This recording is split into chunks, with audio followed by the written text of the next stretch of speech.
Minsan, ang maliit na kabutihan, yun pala ang magbubukas ng pinakamalaking pinto sa buhay mo. Araw ng job interview. Nakapolo, may dala pang envelope ng resume. Papunta na siya sa isang malaking kumpanya. Pero sa gitna ng kalsada, may isang matandang hirap tumawid. Habang ang iba, nagmamadaling lumagpas lang siya, tumigil. Tinulungan niyang tumawid ang matanda.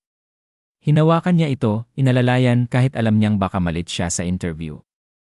Pagdating sa opisina, hingal pa siya. Basa ang likod sa pawis, pero pinilit pa ring ngumiti.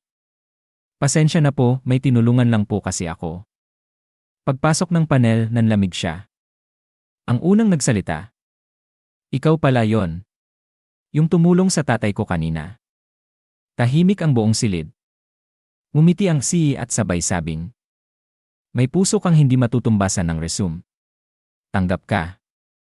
Walang maliit na kabutihang nasasayang. Minsan, ang tulong na akala mong simpleng bagay lang. Yun pala ang magiging dahilan ng pag-abot mo sa pangarap mo. Kung may pagkakataon kang maging mabuti, piliin mo palagi yon.